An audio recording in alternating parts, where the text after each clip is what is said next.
Nous allons donc sans plus tarder passer la parole à l'abbé Jacques van der Biest, qui lui, donc, ce sera sur la thématique du don de sang sous l'éclairage catholique, qui nous présentera son intervention. Donc merci de l'accueillir très chaleureusement.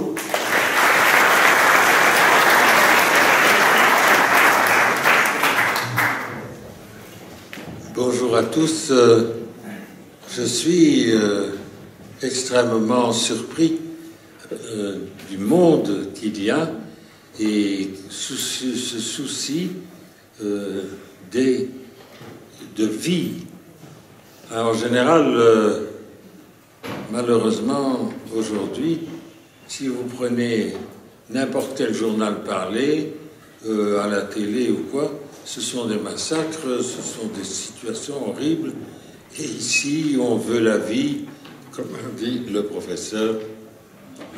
C'est très exactement ce que Dieu, dans la religion catholique, demande évidemment, c'est la vie.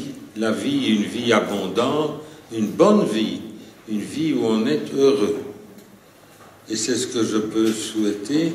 En tout cas, pour ma part, je crois qu'il est facile d'évoquer le fondateur du christianisme, Jésus de Nazareth, et comment il a donné sa vie, et son sang s'est répandu totalement, il a donné sa vie afin que nous vivions.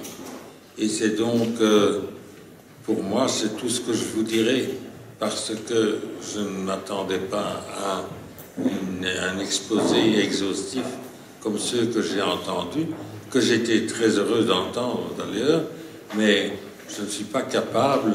Moi, je suis un humble curé de paroisse dans les Marolles. Mais oui, et je ne pourrais pas faire d'exposé aussi intéressant sans que vous sombriez dans le sommeil. Et voilà, je vous souhaite le bonsoir.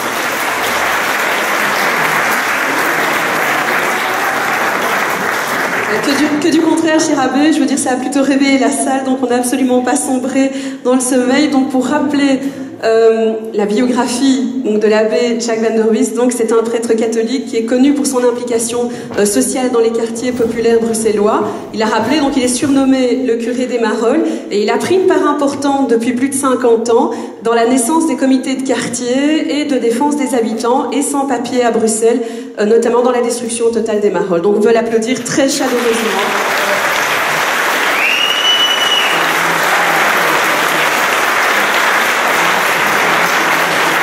C'est une standing ovation, ça.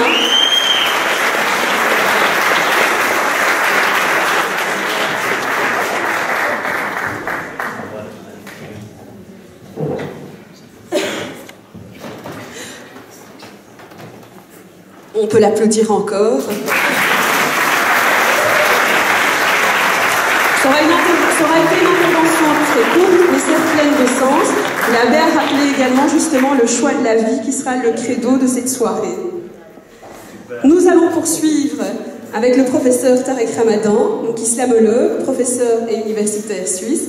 Donc, son œuvre s'articule sur une réflexion théologique, philosophique et politique en lien avec la religion musulmane, les spiritualités, les différentes philosophies. Il est engagé depuis plusieurs années dans le débat concernant l'islam en Occident et dans le monde. Et c'est sous l'éclairage donc du musulman que le professeur va aborder la thématique du don de sang de cellules souches. On peut l'applaudir.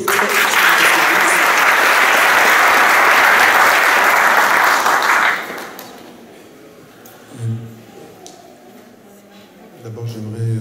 vous m'entendez? Oui? Il faut que je parle plus fort, comme ça va? Écoutez, d'abord, j'aimerais commencer... avant de commencer même mon intervention, j'aimerais saluer en votre nom à tous, parce que ce pourquoi nous sommes là et ce qui a justifié cette mobilisation, c'est une situation qui est difficile pour toute une famille, et ce depuis plus de 2 mois maintenant, et vous avez les parents de Fadila qui sont là et qui silencieusement nous écoutent, qui sont dans leur vocation, qui sont dans l'espoir que la situation va s'améliorer pour leur fille. avec la mobilisation de Nabila, de Jamila, de Majid, leurs enfants, et que j'ai pu rencontrer également, Fadila, aujourd'hui. J'aimerais juste que vous soyez musulmans ou que vous ne le soyez pas, que l'espace de quelques secondes, il y ait... parce que si on fait le choix de la vie, on fait le choix de l'invocation, on fait le choix de la prière, on fait le choix du remerciement. Et qu'à partir d'un certain moment, ce moment d'introspection, sur le plan spirituel, il fait partie de la médecine. La médecine, ce n'est pas que la dimension physique par laquelle le médecin va intervenir, c'est toute la dimension du cœur, la dimension intérieure, la dimension de l'espoir. Les médecins savent physiquement quelle est la force d'un patient qui a l'espoir de sa guérison. Ils le savent. Ils savent la force psychique, ils savent ce que peut être cette force-là. Il y a parfois des médecins qui sont surpris par l'évolution physique d'un patient. Et on sait aujourd'hui que la force du cœur et la force de la conscience et de l'espoir peuvent changer des parcours. Donc simplement l'espace de quelques secondes, une pensée pour elle, parce que je n'oublie pas le regard qu'elle m'a lancé au moment où je suis sorti de sa chambre cet après-midi, qui est un regard qui est à la fois plein d'espoir et plein de crainte.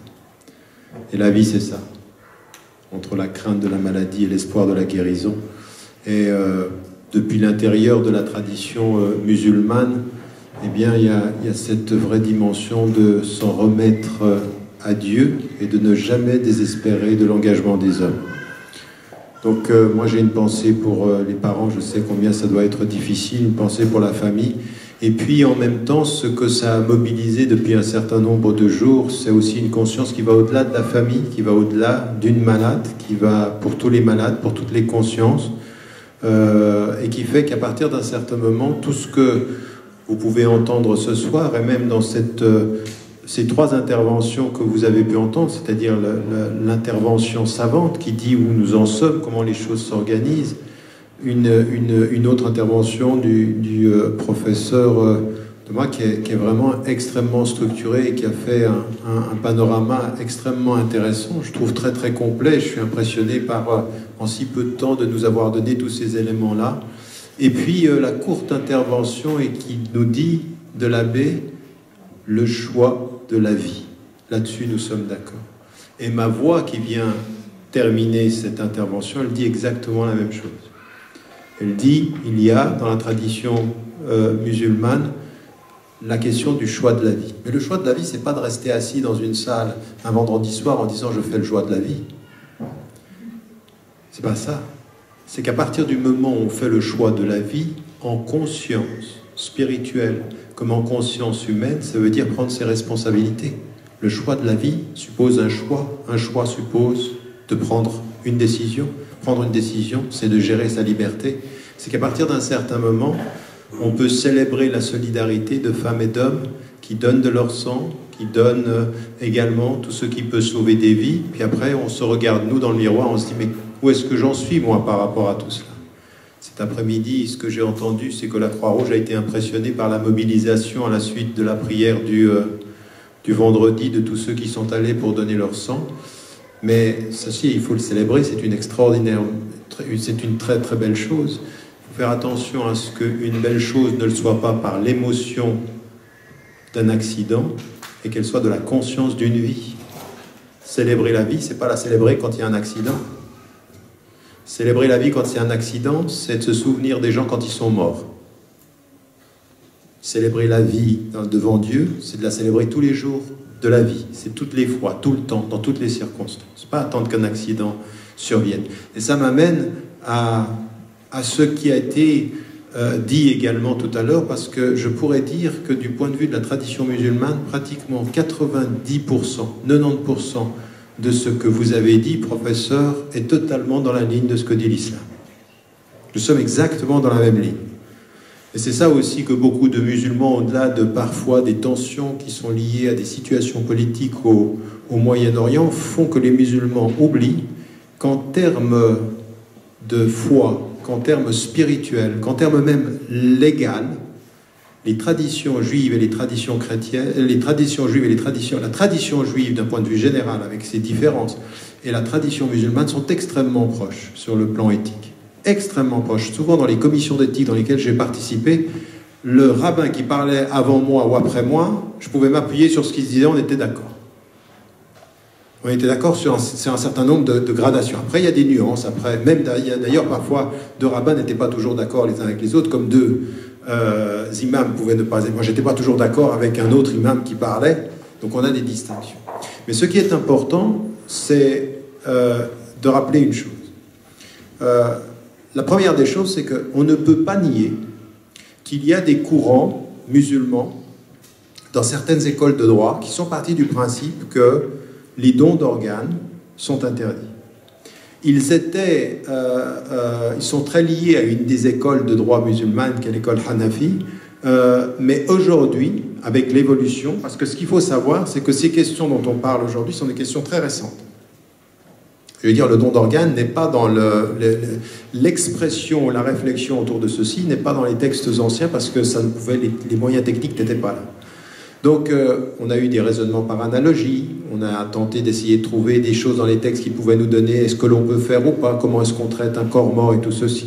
Et vous avez un courant qui a dit, eh bien, non, on ne peut pas aller dans ce sens-là. La très grande majorité aujourd'hui des savants musulmans qui ne sont pas des prêtres, en l'occurrence, effectivement, et qui sont souvent des docteurs de droit, ce qu'on appelle des fuqaha, des juristes qui s'occupent du droit et de la jurisprudence, va mettre en évidence que le don d'organes, et ça va de la transfusion sanguine au don des cellules souches, voire même, en l'occurrence, à tout ce qui est le clonage thérapeutique et ensuite le don d'organes d'un point de vue général, eh bien, est permis en islam, à l'exception de tout ce qui est lié aux organes de reproduction. Justement parce que ça doit respecter la filiation et ça doit se faire dans le cadre de quelque chose qui est légalement admis dans le mariage ou autre. Donc, et dans la filiation qui est reconnue légalement. Donc c'est une autorisation qui est donnée et elle se traduit comment? Elle se traduit par rapport aux personnes qui sont vivantes et par rapport aux personnes qui sont mortes. Alors peut-être à la différence de ce que dit la tradition juive qui dit c'est possible du mort au vivant, d'après ce que j'ai compris. C'était la première fois que je l'entendais de cette façon-là, peut-être que vous le préciserez parce que c'est important de le savoir. Parce que d'un point de vue, c'est ce que j'ai entendu, mais peut-être que dans le débat, ça pourra être intéressant. Dans la tradition musulmane, vous pouvez prendre des organes de personnes qui sont mortes et même de personnes qui sont vivantes avec des conditions extrêmement strictes. Premier élément par rapport aux personnes qui sont décédées, eh bien là, il y a des conditions. Et ces conditions, elles sont très importantes parce qu'elles vont impliquer, pour une femme ou pour un homme, portant la foi, une responsabilité personnelle. Cela veut dire qu'il faut que la femme ou l'homme exprime son accord pour qu'on puisse user de ses organes au moment de sa mort. Et de la même façon qu'internationalement, d'ailleurs c'était la norme pendant longtemps, si la personne n'a rien dit, on demande aux parents de la personne. Aujourd'hui, en Occident, eu égard au manquement, on a inversé les choses. On prendra vos organes, sauf si vous stipulez clairement que vous ne voulez pas. En l'occurrence, ça, c'est des règles qui sont établies. Mais d'un point de vue musulman, ça ne change rien. Ça veut dire que votre silence peut être un consentement, mais ce qui est nécessaire, c'est que vous preniez une décision pour vous-même. Parce que le don d'organes ne peut pas être imposé. Et donc il est dans l'ordre des ahkam, ce qu'on appelle les ahkam al-taklifiyya, c'est-à-dire les 5 ordres de l'action humaine, mustahab, il est préféré. Et pour certains, il sera préféré, et le deuxième élément, dans des situations de nécessité. La situation de nécessité, elle n'est pas liée à la personne qui donne, elle est liée à la personne qui en a besoin et au médecin qui prend la décision. Donc à partir d'un certain moment, on dit qu'on donne son organe si dans un cas de nécessité, le don d'organe va sauver une vie sur la base d'une décision médicale et d'un besoin. Ça, c'est un deuxième élément qui est particulièrement important et qui fait que il ne peut pas y avoir sur cette question de délégation d'autorité. Parce que ce que vous avez dit et qui est très important, dans la tradition musulmane comme dans la tradition juive, nous sommes d'accord là-dessus, votre corps ne vous appartient pas, mais vous avez la responsabilité de sa protection et de son entretien. Les premières questions qui sont posées à l'être humain au moment où il retourne à Dieu dans la tradition musulmane, c'est aussi ce qu'on a fait de sa santé. Ce qu'on a fait de sa santé. Donc en l'occurrence, il faut de ce point de vue-là, et c'est pour ça que certains d'ailleurs de ceux qui refusent le don d'organes disent comme ce corps ne vous appartient pas, vous ne pouvez pas en disposer. Les autres répondent, oui, nous pouvons en disposer comme des gérants, toujours dans le don de la vie que Dieu nous a donné, non pas dans le don contre la vie. Et donc le don d'organes est une célébration de la vie et de la sainteté de la vie, parce que ça c'est important, la vie est considérée comme sacrée dans la tradition musulmane. Donc en l'occurrence, il faut insister là-dessus, pourquoi ? Parce que malheureusement, dans beaucoup de sociétés majoritairement musulmanes, il y a tellement plus de sociétés civiles qu'on ne sait plus renvoyer les individus à leur conscience individuelle. Que quand vous vivez en Belgique, ou que vous vivez en France, ou que vous vivez en Occident, à un moment donné, il y a des décisions à prendre qui sont des décisions personnelles. Oui, je peux donner mon sang, oui, je peux donner mes organes, donc je fais ce geste-là, et qui est un geste dans l'ordre de la morale, de l'éthique, al-akhlaq al-islamiyya, de l'éthique, c'est une sadaqa, c'est-à-dire c'est un don, c'est comme si vous donniez, c'est un acte de charité, et en l'occurrence ici, il faut le comprendre comme quelque chose qui va être une récompense. Vous faites un don. Quand vous avez dans le Coran et ils donnent de ce qu'on leur a donné, on peut tout à fait imaginer que ça va jusque-là, c'est-à-dire on vous a donné un élément, et un corps, et de ce corps vous avez fait attention à le préserver en bonne santé, et puis vous pouvez faire un don de ceci dans la célébration de ce qui vous a été donné de plus cher, c'est-à-dire la vie par le Créateur. Donc deuxième élément qui est important ici, c'est avec la conscience, le fait de comprendre que ce corps ne vous appartient pas au sens... Vous savez, ceux qui disent « c'est mon corps, j'en fais ce que j'en veux », oui et non. Oui et non. Oui, c'est ton corps, tu en fais ce que tu en veux, plus ou moins. Il y a une responsabilité morale. C'est très important ceci, c'est-à-dire la liberté est liée à la responsabilité morale.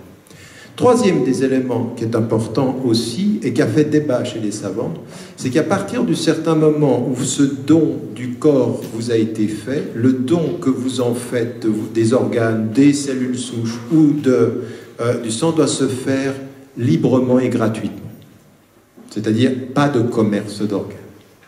Je vous dis ceci parce que j'ai eu, moi, affaire à des savants qui, à un moment donné, sont entrés dans cette discussion en disant « Oui, mais quand les gens sont tellement pauvres pour pouvoir survivre, là, si vous faites ceci, vous ouvrez la porte à un désastre. » C'est-à-dire, les rapports nord-sud étant ceux qu'ils sont, c'est l'exploitation. On passe du don d'organes au trafic d'organes et au commerce d'organes. Et ce que vous voyez aujourd'hui, c'est pas si vous suivez ce qui se passe en Chine, par exemple, ou ce qui se passe en Inde, c'est dramatique sur ces questions, ou dans certaines régions d'Asie. Donc, troisième élément, pas de commerce sur ces choses-là, et donc, en l'occurrence, ce don est possible. Quatrième élément, et ceci est important, et en particulier pour les musulmans, les Belges musulmans, qui vivent dans une société où, par exemple, j'ai été interpellé sur ma page Facebook, sur mon site, en disant « Comment toi, musulman, peux-tu être d'accord qu'on appelle la Croix-Rouge pour venir prendre du sang ?» Ah, c'est pas drôle du tout. C'est pas drôle du tout. C'est même dramatique. C'est même dramatique, mais c'est révélateur d'un état d'esprit. C'est révélateur d'un état d'esprit qui pense que le don d'organes, ça doit être des musulmans pour les musulmans, des musulmans pour les musulmans, sans autre rapport à l'humanité. Or, la tradition du Coran, là, elle renvoie à quelque chose de particulièrement essentiel. Il y a ayyuhan nas, il y a une notion de fraternité humaine. Moi, à des moments donnés, quand je parlais de fraternité humaine, j'avais eu des littéralistes en face de moi qui disent « Oui, ça c'est une notion moderne ». Et non, mais il y a eu un nas, c'est coranique, au vous les gens. Et la traduction de Rouat el-Insaniya, elle vient du XIIe siècle, du XIIIe. En fait, la notion de livre du monde, de fraternité humaine, a été partagée par la pensée musulmane, juive et chrétienne dès le Moyen-Âge. C'est pas quelque chose... Ceux qui pensent que c'est moderne, ils étaient attardés, là. Ils sont en retard dans la littérature et dans la compréhension. Donc, en l'occurrence, on a quelque chose qui est essentiel ici, qui est de reconnaître notre fraternité humaine. Et qu'à partir du moment où on reconnaît notre fraternité humaine dans tout ce qui va concerner le don et la célébration de la vie, il faut être patient, en tant que patient, comme le médecin. Le médecin ne demande pas la religion, il ne demande pas la couleur, il ne demande pas l'origine, il ne demande pas le statut social, il guérit. Il célèbre la vie. Tout médecin musulman qui demanderait la religion ou qui demanderait ou qui jugerait en fonction de la couleur ou du statut social, voire même quelque chose d'encore plus grave, c'est l'origine de la maladie. Un médecin guérit et ne demande pas la faute morale qui est à la source de la maladie. Il guérit la maladie sans la faute. Pourquoi je vous dis ceci? Parce que moi, j'avais vu un film dans mon pays d'origine, l'Égypte, et qui m'avait bouleversé. C'était une jeune femme qui avait été atteinte du sida, et qui l'avait eu à cause de son mari qui était en prison, et qui avait eu le sida en prison, et il le lui avait transmis après coup. Elle n'avait pas d'argent, elle allait mourir, elle ne trouvait personne pour pouvoir l'aider. Et à un moment donné, on lui dit, il y a une émission de télévision, elle peut rendre public votre affaire, et vous allez raconter votre histoire, et on va mobiliser des fonds. Ils avaient sauvé 2 ou 3 cas auparavant. Et elle va vers le producteur de l'émission, elle voit l'animateur de l'émission, et lui dit, on va le faire, ça va être une grande soirée, on va vous sauver la vie, vous allez avoir l'argent. Mais j'ai juste une condition. Vous dites comment vous avez eu la maladie. Et la jeune femme, elle n'a pas fait de faute morale. Elle l'a eu par son mari qui, lui, en prison, a été... Et on ne sait même pas en prison, ça peut être des prises de sang, ça peut être n'importe quoi qui lui soit arrivé en prison. Mais elle, en tout cas, elle n'a pas fait de faute. Elle regarde l'animateur et elle lui dit « Jamais je ne dirai publiquement comment j'ai été malade, ça ne vous regarde pas. Soit vous me soignez, soit je me tais et je disparais. » Elle est morte, la jeune femme. Elle est morte, la jeune femme. Et ça renvoie à quelque chose de très important. Jusqu'en Belgique, dans la conscience religieuse, c'est la culpabilisation des malades. Or, et même j'ai même entendu, j'ai dû faire une faute pour avoir cette maladie-là. C'est une punition de Dieu. Qu'il y ait des raisons spirituelles à ce que Dieu fait aux êtres humains, il n'y a pas de doute. Mais qu'on en vienne à faire des calculs de probabilité sur la culpabilité du malade, ceci est absolument non éthique. C'est pas moral. C'est pas moral.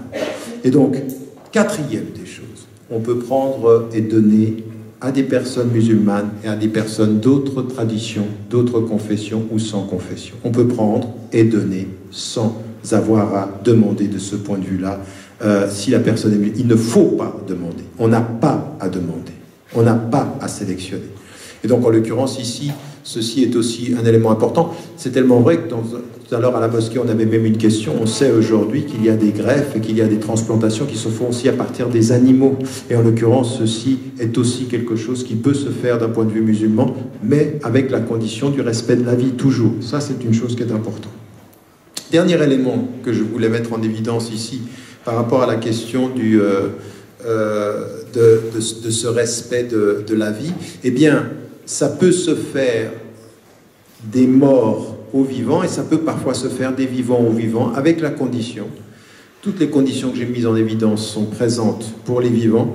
L'autre condition, c'est que le vivant qui donnerait un organe ou qui donnerait du sang ou qui donnerait des cellules, eh ben, en l'occurrence, il ne doit pas voir sa vie diminuer par le don qu'il fait. Ça, c'est très important. Parce que dans les relations nord-sud, on voit des choses absolument folles.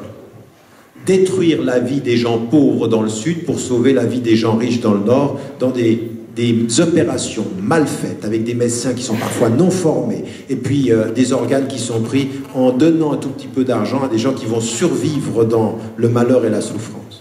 Donc ici, il y a quelque chose de très très important, c'est qu'on ne peut pas cautionner par ceci cette espèce de rapport injuste nord-sud. Il faut que ce soit fait dans l'égalité de la dignité, et donc une personne peut donner, ça peut être un rein, ou ça peut être par exemple tout ce dont on est en train de parler, tout ceci est possible, et il faut le faire. Et donc c'est un appel à la préférence juridique, mustahab, c'est préférable de le faire, et ça renvoie à notre conscience. Alors, moi je vais vous dire une chose.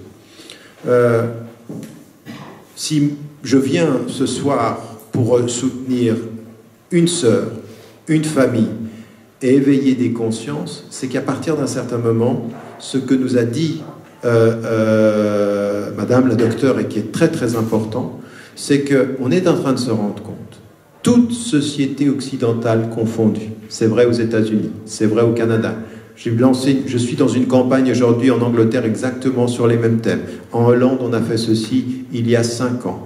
Eh bien, on est en train de se rendre compte, chiffre à l'appui, que proportionnellement, les communautés musulmanes à travers le monde sont parmi celles qui donnent le moins.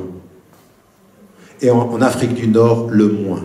Et qu'à partir d'un certain moment, on ne peut pas simplement, quand il y a un accident, appeler et puis ensuite ne pas se responsabiliser. Aujourd'hui, les citoyens belges ou européens de confession musulmane, et d'autant plus quand ils viennent de contrées où il y a des besoins et on n'a pas suffisamment de cellules souches, doivent se mobiliser parce que c'est proportionnel aussi aux populations, ça a à voir avec la géographie également. Et donc il faut qu'on se réveille, il faut qu'on lance des appels, il faut qu'on se mobilise et qu'on arrête ces espèces de discours qu'on a sur Internet. On a plein de mouftis sur Internet, sur Facebook. Ils vous interdisent tout, le don d'organes c'est interdit, la musique c'est interdit, dire salam alaikum c'est interdit, on parle pas au... Je veux dire, s'il y avait autant de savoir qu'il y a de mouftis sur Facebook, la communauté musulmane n'aurait que des savants. Le problème, c'est que c'est inversement proportionnel au savoir. Donc à partir d'un certain moment, moi ce à quoi je vous invite, et je sais que c'est enregistré, on va faire campagne sur Internet, il faut que ces propos sortent, eh bien c'est par votre intermédiaire aussi de faire savoir ceci à votre entourage, d'aller pour les prises de sang, de donner des cellules souches, parce qu'on est dans des proportions aujourd'hui, quand c'est dans la famille, on peut avoir jusqu'à 60, 80%, 50% à l'extérieur, ça devient de plus en plus difficile, on a des possibilités de survie qui deviennent réduites quand on doit sortir à l'extérieur. Eh bien, ça veut dire qu'il faut se mobiliser. C'est pas, moi je suis désolé, je suis pas dans une soirée de solidarité là. Je suis pas dans une soirée de solidarité. Je suis dans une soirée de responsabilisation et de conscience de l'humanité des hommes qui défendent la vie. C'est une responsabilité. C'est pas je suis solidaire. C'est pas peace and love, je donne mon sang. Non, non, c'est pas ça. À partir d'un certain moment, il faut quand même se rendre compte que là, on a atteint des degrés de maîtrise scientifique et médicale qui aujourd'hui nous imposent aussi d'être au niveau, de pouvoir faire en sorte que ça puisse marcher.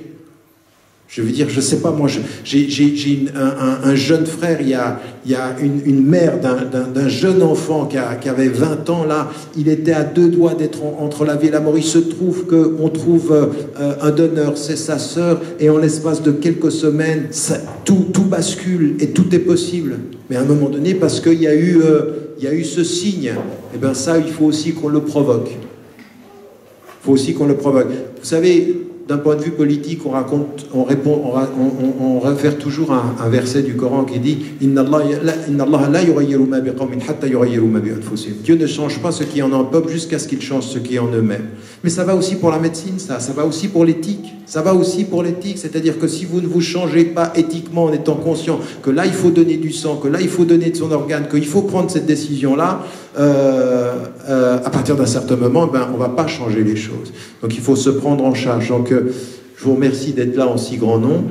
J'espère que ceux qui nous écouteront également entendront cet appel-là pour qu'il y ait un vrai sursaut des musulmanes et des musulmans, et pas seulement, c'est-à-dire que de tous nos partenaires, parce que ça devrait être une campagne nationale. C'est-à-dire que si seulement on pouvait sortir un tout petit peu plus sur la sphère publique et montrer que les juifs, les musulmans, les chrétiens et les scientifiques et les athées, eh bien, ils sont d'accord sur la priorité de la vie, eh bien, ça serait quand même un tout petit peu un message différent qu'on apporterait dans cette société-là. Au lieu d'être colonisé par les nouvelles sur la mort, eh bien, que nous, on se mobilise sur les principes de la vie. Merci.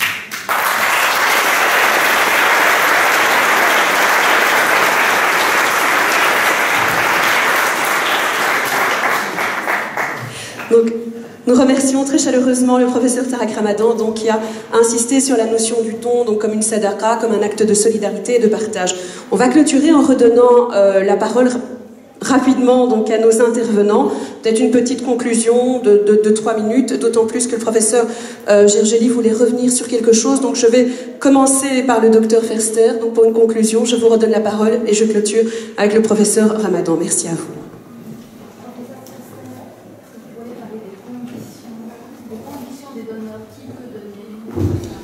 Oui, si vous voulez en savoir plus, donc qui peut donner, mais tout le monde pratiquement, à condition d'être en bonne santé. Il faut être majeur pour donner, pour être inscrit sur un registre, mais on peut être un enfant pour donner à son frère et sa sœur. Il faut en effet faire plusieurs démarches volontaires. Il faut s'inscrire dans les registres. Il faut répondre aux appels si on est identifié comme étant compatible et réexprimer de manière ouverte son accord de donner. Le donneur potentiel est bien entendu examiné par un médecin pour vérifier ce qui a été souligné tout à l'heure par les deux intervenants, c'est qu'il n'y a pas de danger pour lui, qu'il ne va pas sortir du don amoindri. Et suite à ça, la personne peut être sélectionnée. Il y a un point sur lequel je voudrais insister par rapport au don de sang et au don de cellules pour la greffe, c'est que par rapport à un don d'un morceau de foie ou d'un rein que quelqu'un peut donner à un membre de sa famille comme donneur vivant, la personne qui fait un don de sang, la personne qui fait un don de moelle, elle ne se prive de rien. Elle donne quelque chose qui se refabrique tout seul. Au final, rien ne lui est enlevé. On lui demande d'être d'accord, de faire un parcours qui est médicalisé malgré tout, parce qu'il y aura des examens médicaux, il y aura toute une procédure médicale pour prélever ces cellules. Ça dépend un petit peu du choix qui est fait, si ce sont des cellules souches du sang ou de la moelle, mais peu importe. C'est un inconvénient qui est subi volontairement dans des conditions de sécurité absolue et qui fait en fait que la personne qui a décidé de donner ça, elle ne se prive de rien. Ce don est... Voilà. On ne lui demande pas un sacrifice, on ne lui demande pas de renoncer à son intégrité physique. Elle donne quelque chose dont elle ne sera pas privée. Et ça, c'est quelque chose qui est une petite différence entre un don d'organes solides et un don de moelle, parce que par rapport au don d'organes solides, il peut y avoir toute une série de répercussions médicales plus lourdes sur le moyen ou sur le long terme, ce qui n'est jamais le cas d'un don de sang ou d'un don de cellules souches pour une greffe de moelle.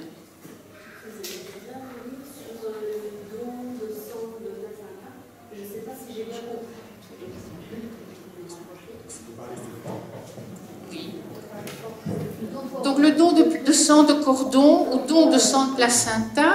Je ne sais pas si j'ai bien compris tout à l'heure, mais quelque chose qui m'est revenu. Après les deux recettes, je me suis demandé, on m'a pas demandé, qu'est-ce qu'on avait fait je n'ai pas refusé, je n'ai pas accepté, et je ne sais pas en fait si on a gardé le placenta. Là, c'est quelque chose qui est demandé dans certaines maternités, mais maintenant les banques de sang de placenta en Belgique sont bien remplies, donc ça a été quelque chose de très actif dans les années précédentes, mais cette collecte, elle est demandée volontairement. C'est pas quelque chose qui est prélevé à l'insu du couple de parents, même si on ne fait rien de ça, puisque c'est quelque chose qui est jeté, détruit, mais c'est prélevé qu'après information et accord du couple de parents. Si on ne vous l'a pas demandé, c'est que ça n'a pas été fait. Si vous désirez de manière très explicite lors d'une naissance, faire un don de sang de cordon, c'est quelque chose dont vous pouvez parler avec votre gynécologue ou avec le personnel de la maternité. Ça se fait pas automatiquement. Dans les autres cas maintenant, c'est la personne qui doit aller volontairement demander qu'on puisse prendre son au jour. À l'heure actuelle, c'est toujours pareil. Donc si on ne demande pas au patient, le placenta est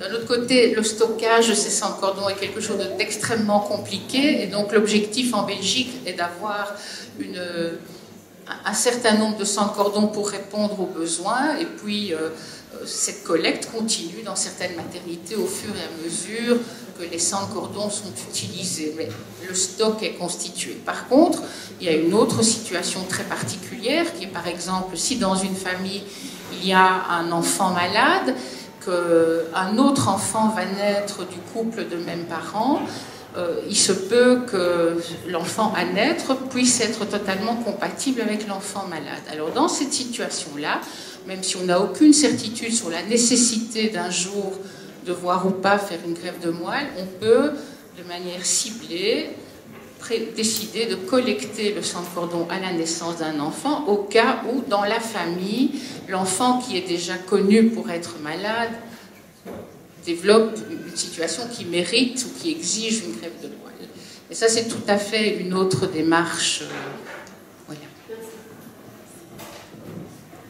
Voilà, donc le docteur rappelle donc que le don pour les cellules souches, c'est non contraignant. On va inviter toutes les personnes qui voudraient poser des questions donc au docteur, ou peut-être à Mounia, donc, qui est présidente de l'hôpital des enfants, peut-être à les rejoindre juste à l'extérieur, juste après, pour qu'on puisse clôturer, si vous le voulez bien, concernant toutes ces questions pratiques, si vous le voulez bien. Je vais céder la parole maintenant au professeur Gergely, donc pour pouvoir compléter son propos. Je vous en prie. Merci beaucoup de me rendre la parole. Bien entendu, je ne vais pas reprendre le fil d'un exposé structuré comme je l'ai fait tout à l'heure parce que le temps est là et il faut se limiter. Mais avant même de tout de même rebondir un tout petit peu sur ce que nos aimables préopinants, madame et monsieur, ont dit, je voudrais aussi, s'il vous plaît, dire que nous devons savoir créer vraiment d'abord à la salle, d'abord à la mobilisation humaniste et humanitaire qui se manifeste ici, qui est un phénomène tout à fait remarquable, étonnant, qu'on doit donner un exemple. Ça, c'est une première chose que je voulais dire. La deuxième, c'est effectivement que nos deux premiers intervenants ont eu, je les ai entendus avec beaucoup d'attention, deux interventions tout à fait remarquables, chacun dans son domaine, dans l'ordre du savoir, mais aussi dans l'ordre de l'humanité et de l'amour de l'autre qui se trouve tissé dans le discours. Et je voudrais vraiment que nous prenions en compte ce que ces deux interventions avaient et auront encore certainement d'exceptionnel. Je voulais dire ça. Ceci étant, je voudrais simplement rebondir rapidement sur une petite remarque que le professeur Ramadan m'a faite et aussi sur deux ou trois petits points que j'ai relevés dans les propos qui ont été tenus. Alors, c'est vrai, mais évidemment, dans un exposé comme celui-ci, on va toujours trop vite, bien entendu. Il est vrai que il y a toute une série de règles, je vous le dirai, si vous le voulez vraiment, de prélèvement d'organes sur les morts, mais on peut aussi, évidemment, selon les principes que j'ai dit tout à l'heure, prélever sur les vivants, à condition qu'il apparaisse qu'il n'y a pas d'autre solution que celle-là pour sauver quelqu'un. Donc c'est pikuach nefesh, en hébreu, sauvetage de l'âme. Et à ce moment-là, c'est une transgression sacrée du principe de ne pas toucher au corps du vivant, seulement s'il le faut. Quand il le faut, on est de nouveau dans le même principe. Ça, c'est une première chose, bien entendu. La deuxième, c'est que l'histoire, la vie a comme ça des clins d'œil. Cet après-midi, j'ai été à des funérailles. C'est comme ça, la vie aussi a une fin. Et je ne vous dirai vraiment pas chez qui, pour quelle personne qui, ça n'a aucune importance ici. C'est un monsieur de grande qualité qui est décédé, il a fait énormément de belles et de bonnes choses, et il est mort dans des conditions affreuses parce que sa fin de vie a été extraordinairement douloureuse. Et j'ai eu dans mes bras sa fille qui m'a dit « Je ne comprends pas comment il se fait que papa, qui a fait de tant de choses si bonnes, soit mort si douloureusement, c'est pas juste. » Je lui ai dit que malheureusement, ou heureusement, il n'y a aucun rapport entre ceci et cela. Faire cela, c'est peut-être instinctif, c'est vrai, et ça relève d'une superstition. Il n'y a pas de rapport entre ça. Imaginez un petit peu. Il faudrait alors que tous ceux qui sont comptables de je ne sais quelle faute aient à mourir dans les souffrances, et les autres, or, l'inverse, or, le spectacle du monde nous dit le contraire. C'est leur contraire, j'entends, un désordre absolu. Les uns meurent comme ci, les autres meurent comme cela. Ne mélangeons pas les deux. Vous imaginez un petit peu, je ne vais pas faire le professeur de morale ici, où cela nous conduirait dans nos comportements avec l'autre s'il fallait tenir compte d'un facteur pareil. C'est une première chose. Vous avez dit qu'il y a des choses, à ce propos-là, je voulais redire. Le deuxième, c'est, vous avez parlé des responsa des rabbins. Je vais vous donner un exemple tout à fait atroce de responsa. Il se fait, et vous allez voir, ça rejoint ce que vous avez dit. Il se fait qu'un juif pieux, parce que les juifs pieux qui s'adressent aux rabbins pour ce genre de questions, devaient subir une transplantation cardiaque, pas cardiaque, mais en tout cas l'implantation d'une valvule de porc. Vous savez, c'est la valvule de porc qui est la plus compatible avec le... Et donc il écrit à son rabbin, il demande, Rabbi, est-ce que je peux me faire implanter une valvule de porc? Et le rabbi lui répond, alors non seulement, je l'ai dans la réponse, non seulement tu peux, mais tu dois te faire implanter cette valvule de porc. Parce que, bien entendu, il va de la vie. Et alors, malicieusement, après la vie, il ajoute ceci, et d'ailleurs, tu n'as pas bien lu le texte. Le texte dit, tu n'en mangeras point. Le texte ne dit pas, tu n'en implanteras point. Voilà, mais c'est ça. Bon, c'est une réponse un peu clin d'œil malicieuse, mais c'est vrai, je vais vous montrer dans un texte un jour si vous voulez, mais c'est le mode de fonctionnement du système. Alors, je voudrais encore dire peut-être d'autres choses, oui, bon, simplement ceci, c'est que, en somme, ce dont nous parlons ici, puisqu'il s'agit quand même de choses relatives à la vie et à la mort, ça aurait été le 6e point que j'aurais développé, qui est celui, évidemment, du respect des morts.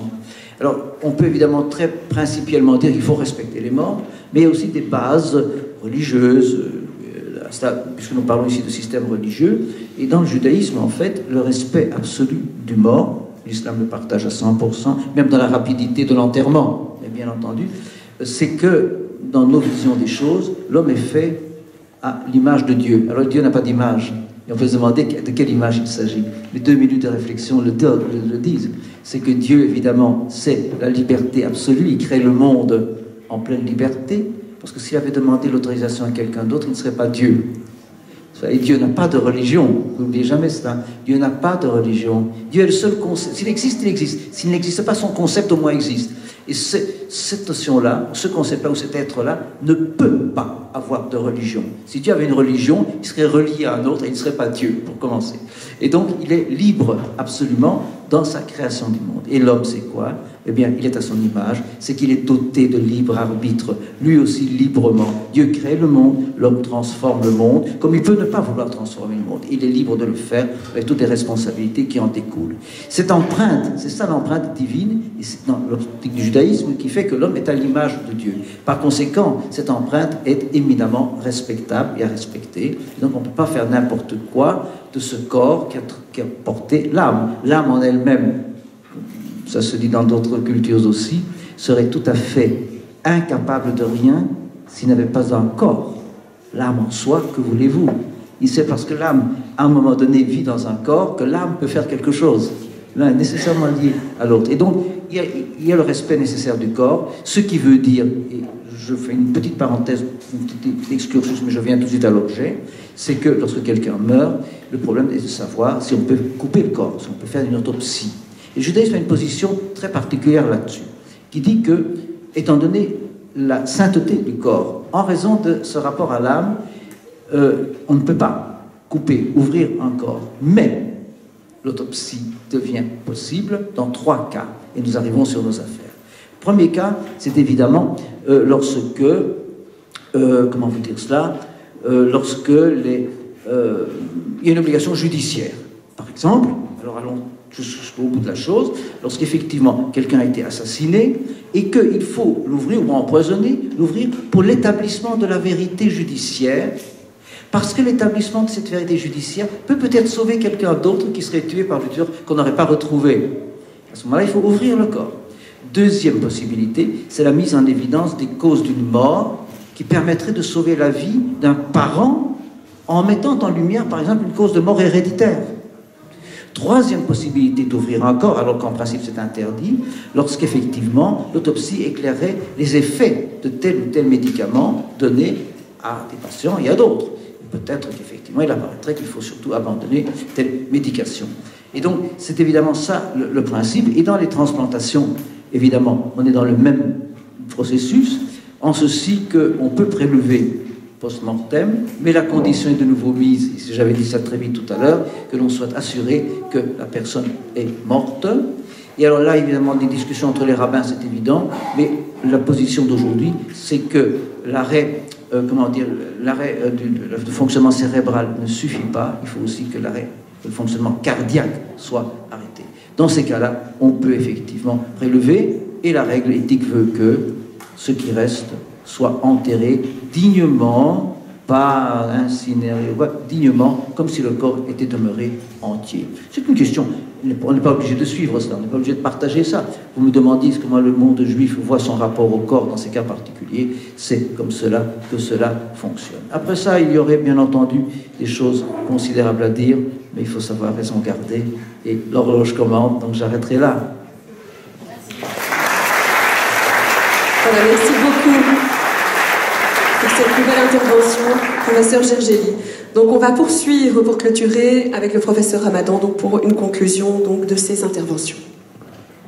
Bon, écoutez, moi je n'ai pas grand-chose à ajouter. Je dirais même encore une fois dans ce que vous avez rajouté de votre exposé, nous sommes complètement d'accord. Je pense que je pourrais complètement signer les éléments que vous venez de mettre en évidence. Vous avez parlé de l'humanisme des interventions qui ont été les nôtres. J'aimerais rappeler et quand même saluer l'humanisme et la position que vous avez mise en évidence, parce que je pense que là-dessus, tout ceci se fait écho. J'ai pas grand-chose à dire, si ce n'est de mettre en évidence une chose. Qu'on soit praticien, comme vous, docteur, qu'on soit dans les réflexions philosophiques, au bout du compte, tout ça, ça se résume à 2 dimensions. Comprendre avec la raison raisonnable et ouvrir son cœur avec la pensée ou la dimension humaniste. Et moi, ce que j'ai envie de dire, parce que je sais pas, moi, je sais pas, c'est un tout petit peu difficile. Ce matin, j'étais à Paris pour voir quelqu'un qui est aux soins palliatifs et qui est en train de partir. Et je vois la vie comme ça qui part. J'arrive ici et on est en train de se battre pour que la vie reste. Et Inch'Allah, les choses iront pour le mieux et les choses iront bien. Je parle avec une amie qui travaille dans les soins, qui est tout le temps dans ce rapport à la mort et qui dit combien c'est difficile et que ça touche. Et au bout d'un certain moment, je veux dire, la vraie force, elle est vraiment dans la compréhension des choses. Qu'à partir d'un certain moment de comprendre que c'est possible, que c'est ce qu'a dit le rabbin qui dit non seulement tu peux mais tu dois. À partir d'un certain moment, le choix de la vie c'est tu dois, c'est prendre ses responsabilités. Mais ce que j'aimerais, c'est pas que nous entrions dans un conflit de est-ce qu'on peut ou est-ce qu'on ne peut pas, c'est de comprendre la préférence du choix de la vie et ouvrir son cœur pour le faire. Ouvrir son cœur pour le faire. Et encore une fois, moi je dis, le cœur ouvert, c'est pas de la solidarité. Le cœur ouvert, c'est de la responsabilité active tous les jours de sa vie. Et si vous pouvez garder ça de cette soirée, si vous pouvez le transmettre à votre entourage, si nous, ensemble, on peut devenir des véhicules de cela dans notre société, dans notre vie quotidienne, célébrer la vie, à mon sens, que je vis aujourd'hui. Vous savez, quand on arrive à partir d'un certain âge, on voit des amis qui partent. La mort, elle se rapproche autour de nous aussi. À partir d'un certain âge, c'est pas les vieux qui partent, c'est nos amis qui sont vieux. Vous me suivez? Ce que je dis tout le temps, moi, pendant des années, on m'a présenté comme le petit-fils d'eux jusqu'au jour où vous êtes grand-père, quoi. Elle dit, c'est les amis qui partent. Maintenant, c'est des amis qui sont malades, c'est des amis qui s'en vont. Et qu'à partir d'un certain moment, ce qu'on a envie de dire, célébrer la vie, c'est pas oublier qu'on meurt. Je crois pas que ce soit ça. Célébrer la vie, c'est donner du sens à la mort, c'est donner de la dignité à la vie. Et je pense qu'en tout cas, dans la discussion que vous avez eue ce soir, dans les échos de nos différentes interventions, jusqu'au propos d'un homme qui a dit « Je ne suis pas compétent pour parler », mais la sacralité de la vie est première, qu'on garde ça et puis qu'on en fasse quelque chose. Je vous remercie infiniment. En tout cas.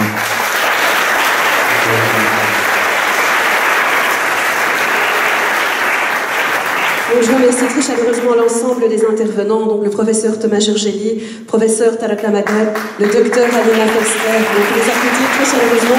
L'abbé Jean Doris qui nous a quittés un peu plus tôt. Également Pascal Van Mulder de la Croix-Rouge qui avait accepté l'invitation, mais dû au succès de l'action justement de prise de sang, il n'a pas pu être parmi nous. Et voilà, donc pour joindre finalement le discours à l'action, je vous invite également à aller sur la page Facebook dont Cellule Souche pour Fadela et d'autres malades. Donc n'hésitez pas aussi à interpeller la famille, le docteur, Mounia Mejba, Ikram pour les Amis Sans Frontières, donc toute personne qui est là au niveau de l'organisation de cette soirée, c'est hyper important. Donc on a eu le discours, maintenant c'est au niveau de l'action que ça va se jouer. On vous remercie vraiment très chaleureusement d'avoir été aussi nombreux et avoir été aussi sensibles. Il va y avoir le verre de l'amitié qui est juste à côté, donc on remercie également la salle d'Arkoum de nous avoir accueillis, ainsi que l'Arbé qui a été le maître des clés, qui nous a ouvert le lieu, donc on peut l'applaudir très chaleureusement. On remercie tout autant Maïssa Evans qui est à côté et on vous souhaite une excellente soirée. On vous dit à très bientôt sur la page Facebook et à tout de suite pour la suite. Barakallahu fikum. Assalamu alaikum.